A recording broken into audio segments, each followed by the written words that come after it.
छले एवं राजेश आर्य, सहयोग साथी सियाराम सोलंकी, चित्राई वाले, दिनजली recording studio, gram खुरमपुरा तालचिरिया, music director Rajesh Arya.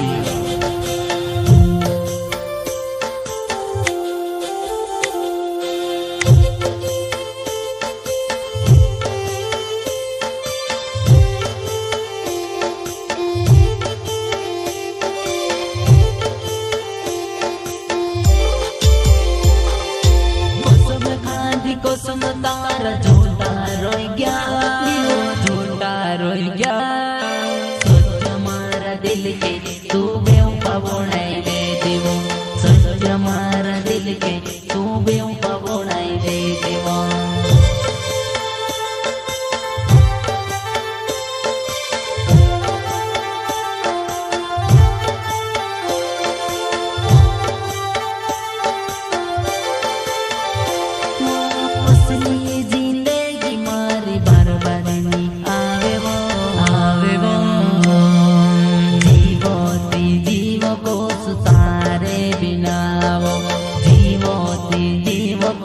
तारे बिना वो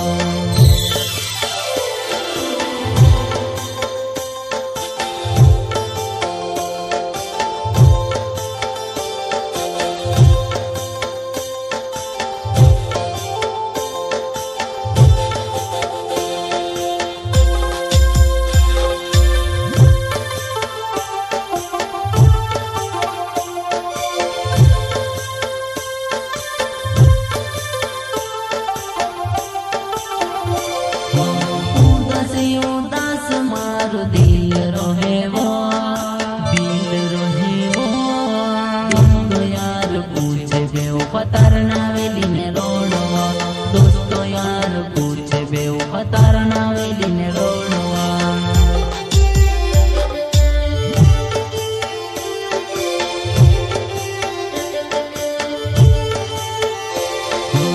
उदासी उदास मार दिल रोहे वो,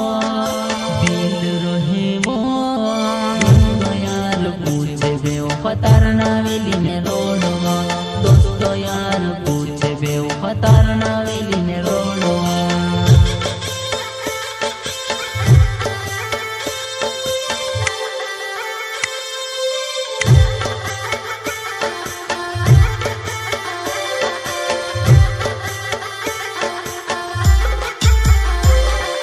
कोसम खादी कोसम तारा झूठा रोई गया, दिल के तू बेवफा बनाई दे देवो, सच मारा दिल के तू बेवफा बनाई दे देवो।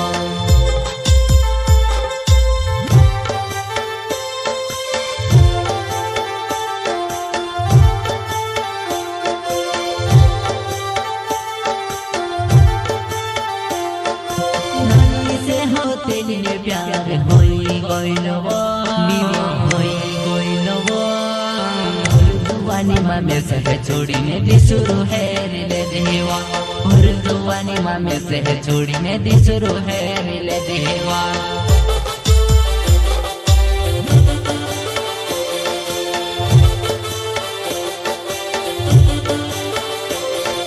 नानी से होते लिए प्यार होई गइलवो, होई गइलवो, दुआनी में से है छोड़ी ने दिसुरु है रिले देवा, और दुआनी में से है छोड़ी ने दिसुरु है रिले देवा।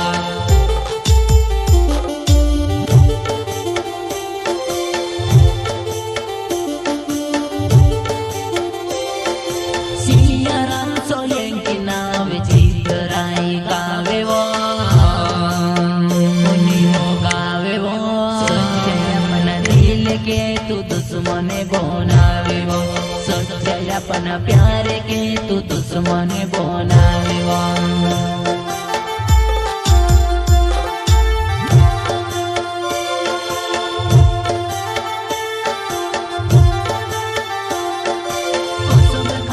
कोसम तारा झूठा रोई गया, झूठा रोई गया, के तू बेवफा बोलाए दे देवो सच मारा दिल के